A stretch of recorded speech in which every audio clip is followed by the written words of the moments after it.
All right, so I have this question here from David, and David is saying, "Good morning, TA. I'm an upcoming graphic designer who uses my smartphone to create flyers. For some time now, I've been creating designs, but these designs do not resonate with me. I don't like them, and I feel like leaving graphic design. What should I do, sir?" All right, that's a good question, David. It's not such a straightforward answer to tell you to leave or to stay. It's a very, very, very deep question. And this question revolves around the concept of work itself and why we do work and why we must have clarity to the reason behind work. A lot of us don't know why we do work.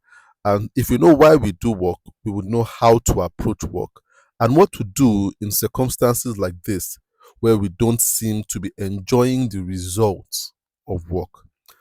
So a lot of us are still doing work that we still have this there's still the option of not doing it. So I'll say that again. A lot of us are still doing work that still gives us the option of not doing it. So the question is, do you really have an option not to do? Not to do design. Is there really an option? And to be honest, it's always man. Man is the only creature in creation that takes his function as optional. Man is the only creation in the world that takes his function as optional. When you look at a tree, whether it's a mango tree, a banana tree, an apple tree, you understand? They produce fruit. That's their job. They produce banana, produce apple, produce mango. It's not an option. They have to. You understand? They are almost constrained to. They are constrained to doing that. The same thing with animals. They function in that way. It's not an option. When chickens lay eggs, they lay eggs is not an option. You understand? So when you have a chicken and it's laying eggs for you for consumption, it doesn't choose that day whether to lay eggs or not. It becomes a function that has no option for it. It doesn't matter what its mood is. It doesn't matter what the process of laying eggs feels like for it. It doesn't matter what the eggs look like, whether it likes the eggs or not. It lays those eggs. Man is the only one that chooses to stop his function because of something he feels on the inside. I don't like it. It's not giving me enough results. They're not paying me enough. It's not taking me where I want to, so I stop. And, we must think about this. What was work created for? This function that you have as work. But then it doesn't start from there. It starts from how we choose work in the first place. So you see, there's this thing about which I spoke to people about at my last deep talk session, which I have every month. A physical session that I have in Abuja here, talking to people, and we spend a lot of time talking about work and this concept of going out to work. Going out to work as opposed to work coming to us. Calling out to work as opposed to work calling out to us. So a lot of what we have right now with a lot of people is we go out to find work and we go out to chase work. So we call out to work. You understand? So we call our work. But in actual fact, our work should be a calling. So our work should call us. It's a calling to us, not us calling out to it. And that's why a lot of people are in situations where they are doing work that they are not particularly satisfied with, unhappy with, because that work did not call out to them. With the work-man dynamics, man is the desired. Man is the desirable. Work is the desiring. Man is the desirable, work is the desiring. You understand? So work is the one that chases after man, not man after work. When man starts chasing after work, it becomes a hustle. It becomes a burden. And this is what kills man's esteem. And when I say man, I'm not talking about male. I'm talking about male and female as human beings. We are not the ones to chase after work. Work is meant to chase after us. Work is meant to call out to us. As a matter of fact, our work is meant to find us. But you see, we live in such like a pressure-filled world, an impatient world, where we are not patient enough to wait for our work to find us. So we go out looking, and that's what kills our esteem, because we go out as the one desiring of the desirous. And every time you are the desiring, the desirous always has the upper hand, because you are the one that came out looking for it. So when we look for work, we look for work, we apply for work. So we apply for those that have paid employment. You apply for work, and your employer gives you a date for an interview, tells you you've been accepted. So they give you a date, tell you when to come. Sometimes they tell you what to wear, they tell you how long you are going to stay, they tell you when they are going to see you. Everything is at their control. They are the desired. You understand? So they call the shots. And you see this position of being the desirous, or being the one that is desirous of this desire. It's a very hard thing, because it plays on your esteem. Everybody wants to feel wanted. You don't always want to feel like you're the one wanting. You understand? That plays on your esteem as a human being. So you can see that very initial dynamics of getting work, going out, has already chipped on your esteem one bit. So there's now a desperation that I need this work. You understand? So you don't always want to be in that place of always being the one to chase. Just like in a relationship too. If you have a relationship where one person is always the one initiating, oh, let's hang out, let's talk, let's be intimate. You understand? Let's share. One person seems to be the one groping, you understand, for emotions, for emotional connection. That person becomes the desirous person. The desired person now has all the cards in his or her hand, and now begin to say, I don't want to hang out with you today, I don't want to do this today. They tend to maltreat that person that is desirous, and it plays on the esteem of that person. So you still find people with emotionally unavailable people, and they now become subservient to them, because that person that becomes emotionally unavailable becomes the desirous to that person that is emotionally needy. You understand? So a lot of us have become needy to work, and so it has killed our esteem. But I don't go off on a tangent here. No, let's focus on David's question. David wants to leave graphic design. I think David is his name, if I'm not wrong. Wants to leave graphic design because he doesn't like the results he's getting. He's doing work, the work is not resonating with him. Now, David David could be on the right track living. He could, because the truth of the matter is David could have chosen graphic design for the wrong reasons. And if he has chosen it for the wrong reason, he doesn't have peace in him doing it anymore. So it might be a good idea for David to actually leave. A time of clarity might be the fact that I am no good at this thing. You understand? I do not feel any form of satisfaction doing this thing, no form of fulfillment. It might be a good signal to leave, because a lot of us get into careers, especially this graphic design thing, for the wrong reasons. I realize a lot of people get to graphic design because they realize the bar of getting in is so low, and people have this desperation for income right now. So they're just like, okay, what can I do that has a low bar of entry, and when I get into it, so I can make money. So a lot of people get into graphic design because they want to make money.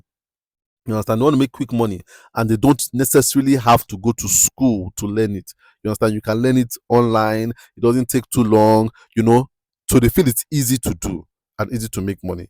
So for those people, it's easy for them to just up and leave when the water gets hot. So if David is one of those people, it might be good for him to leave, to actually find something he actually wants to do, not from a pressure of making money. Now, there are other people that get into graphic design because of some kind of covetousness. So I see someone doing it. I absolutely like the way the person is doing it. I like what they are getting from it. Oh, this person is doing work. They are being featured on magazines. They have a lot of following. They have clients come to them. It seems like they're living a easy life. So an easy life. So you are covetous of that life. So you want what they want because you want that person's life. So you're like, oh, what's that person doing? And like, okay, he does this graphic design, so I think I should do it too. Then you do it and you're not getting the following, you're not getting the pay, life doesn't seem as easy as it seems for that person. You get discouraged. It might be a good thing to leave to find your alignment. So that's why I say it's not as direct as telling David to stay or to go, but David really needs to search his soul and really go back to why you started graphic design and really ask yourself whether it was a calling or it was something you were chasing. If it was a calling, then is there really an option of living because you are called to do this thing? Our work is a calling, and it's unfortunate that we've restricted calling to a ministry type of thing in the world we live today, even especially in Nigeria. When you hear calling, we think of people of more religious things. Our work is a calling. Your work is a calling, and that's why it saddens me when I see people compromise their calling for mere money. And I say mere money because um, when you understand the depth and the spirituality behind the calling, mm, you understand that money doesn't hold a candle to the fulfillment of what a calling gives you. And why I say mere money is because a lot of times when you are able to follow your calling, the reward you get sometimes includes money as a byproduct. So that money you're trying to chase to get is meant to come to you easily, but you're stressing yourself. Do you understand? So it's a byproduct of finding your calling. It's not a guarantee, and that's what I'll tell you. So I don't want anybody to think, oh, I found my calling, so there's guarantee I'll make money. No, money is not a guarantee of following your calling, but fulfillment is a guarantee, and fulfillment outweighs money. People don't understand that feeling fulfilled as a person is why it's in sense what we call peace. You understand? Peace is not tranquility. Peace is rightness. Is that it feels right. That is peace. It feels right. It feels like it belongs. You feel like you belong. You feel like you belong in your skin. You feel like you belong on earth. You feel like you belong. You feel like you matter. That is peace. You understand? It's not quietness. No, quietness is not peace. You understand? No, it's not particular. That's tranquility. When I'm talking about tranquility, I'm talking about peace. A sense of rightness, a sense of oneness, a sense of being where you should be, doing what you're doing with the people you should be doing it with. That is peace. So, you see, for David, you need to ask yourself, was graphic design a calling for you in the first place? Did it call out to you? And that's why it's so hard to go into work without a sense of spirituality.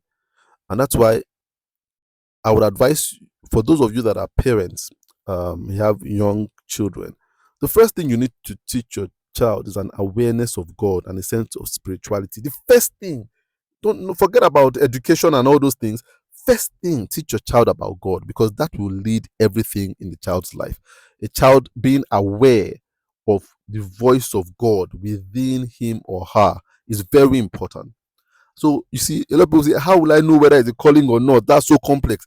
It's because a lot of us, from the very onset, were not put on the path of a relationship with God by our parents. We were put on the path of education first, and then along the line was garnished with God. You understand? But the first thing a child must learn is a sensitivity towards God. Before, that's the first education, not academic education. That's the first thing. In fact, if you give your child and you die before your child becomes of age or matures, you have given your child the best thing in the world. It will direct their career path, their relationship path, their emotions, every single thing. So what I'm asking David now, and people like David that are working, is your work a calling? Did it call out to you? Did it call out to you? Did you have a spiritual connection on your inside saying this is what I should be doing? Did you have that? Because if you have that, then there are no options. The option is do your calling. Just like a mango tree has no options.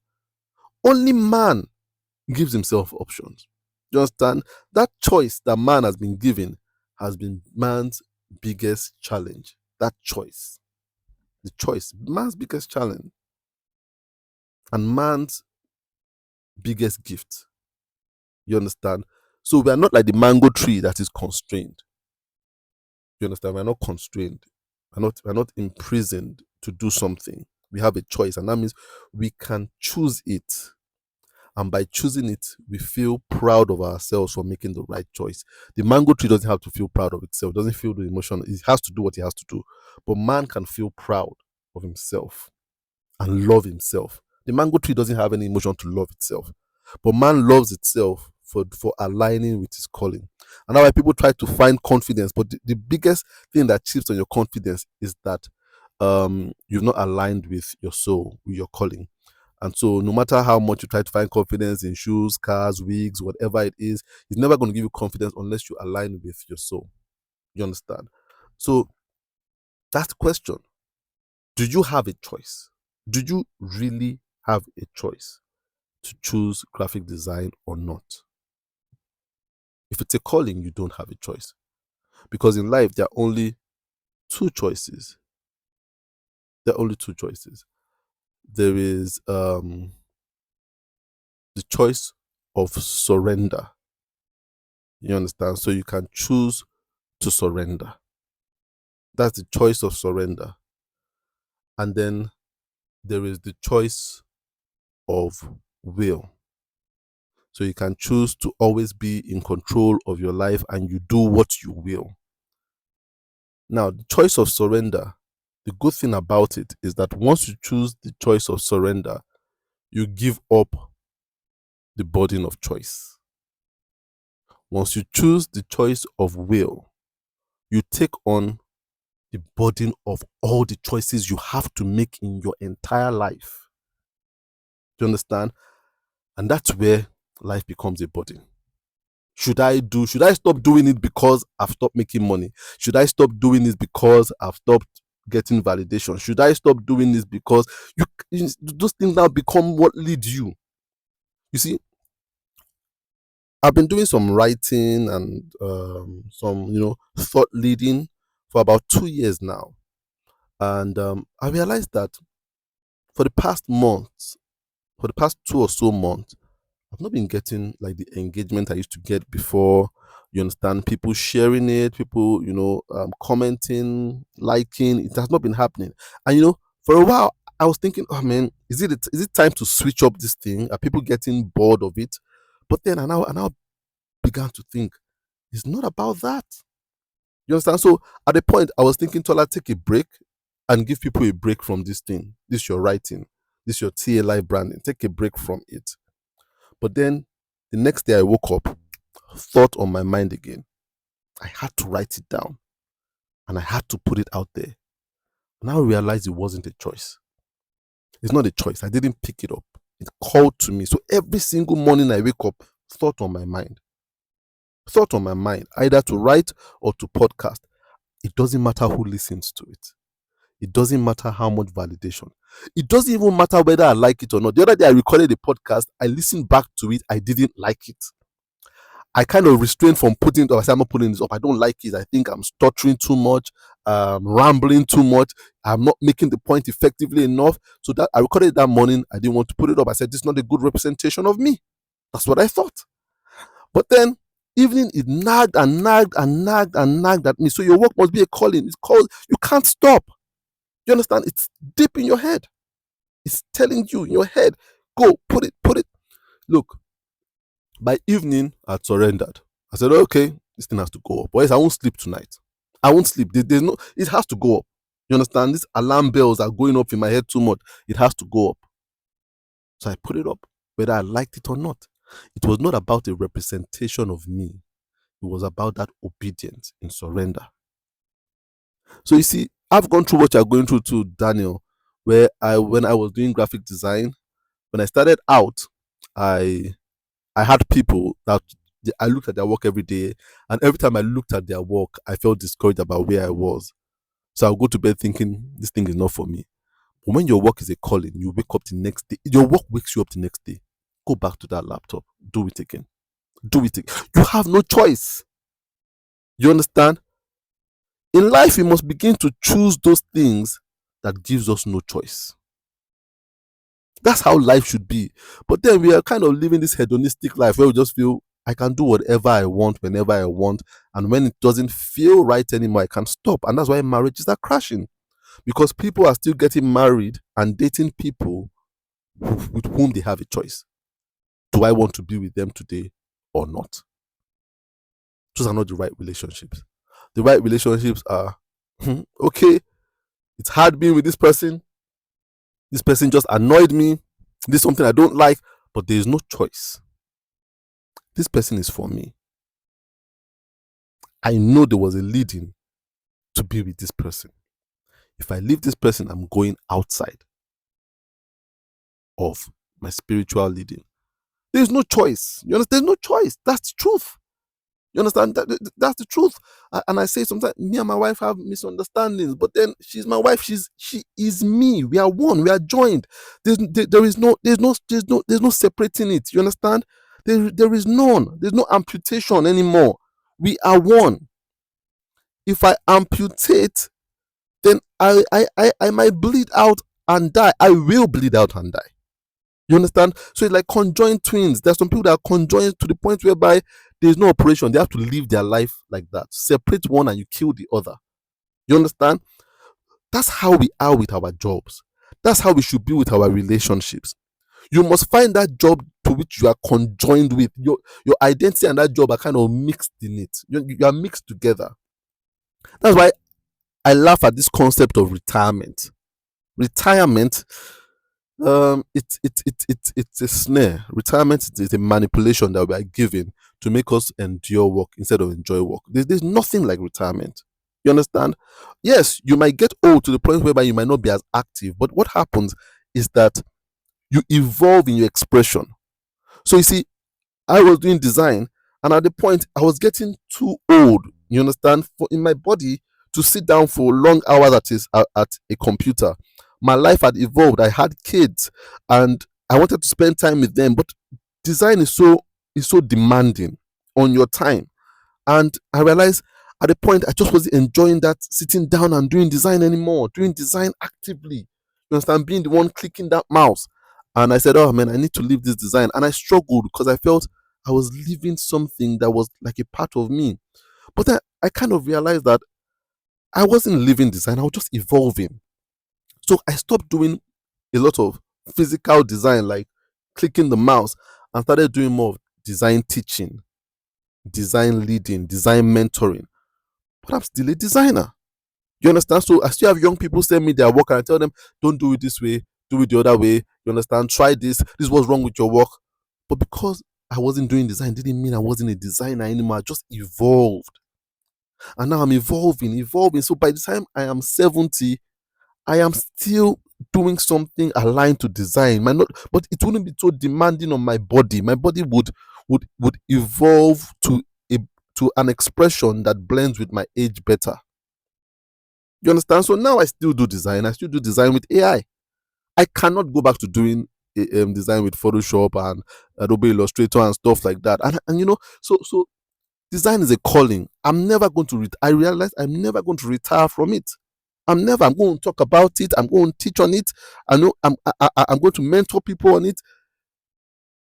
My age is never going to become a stumbling block to me being a designer because it is me. I'm conjoined to it. It's a calling. You understand? So you need to find your calling, David. You need to get that thing that you do not because it resonates with you. And I need to listen closely to me here. Not because it resonates with you every time, but because it calls out to you. There's a difference. There are sometimes that thing that calls out to you will not be very attractive to you. You wouldn't like to do it, but you are called to do it. That's the kind of job you want to. So you must ask, is graphic design that for you? You understand? When your job calls to you, you go to bed discouraged. You wake up, auto reset has happened again. You love it again. That's the same thing with a relationship. You go to bed fighting, next day auto reset. You know, why am I so bad like this? Let's make up for this thing. But a lot of people have compromised, so that auto reset can never happen. So you need to think whether graphic design is that for you, if it's really what your soul is asking you to do. Respect your soul, honor your soul. You understand? If you are discouraged for way too long and just saying, I just don't, is lingering too much, then there's no auto reset happening, and that might tell you it's not your soul. Things that are your soul, they'll be auto reset. You understand? You might be discouraged for a day or two, but then the soul will kick in again, connecting with the spirit that tells you get up and do it. Just like when you in the Bible, there's a story of Elijah, and Elijah was a prophet doing really amazing, awesome things, and at a point he just got discouraged. He said, "Well, I'm not liking the results I'm getting. I'm doing this thing, doing really good stuff, but then people are trying to kill me. You understand? More opposition." And he said, I resign. I'm not doing this thing again." And at that point, God gave him auto reset again. God ministered to him and said, "No, no, no, no, no. This is not what your soul is saying. It's just your mind. You are tired right now. Sleep, eat, sleep, eat, sleep, eat." And then you get yourself back again. And before you know, he got himself back again because his job was a calling.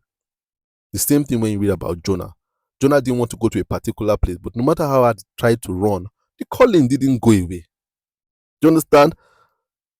You must find that thing that is a calling to you, whether in terms of relationship or in terms of work. Your work is a calling. So we must find it. Highly important that we find it. So my advice to you is, David, is you must do more introspection and see whether you're called to do your work, or it's just something you just picked up along the way and you're like, it's something you're doing for your own self aggrandizement. You understand? You need to think work is way more than that, and find the work that you never want to walk away from, even during the very hard days.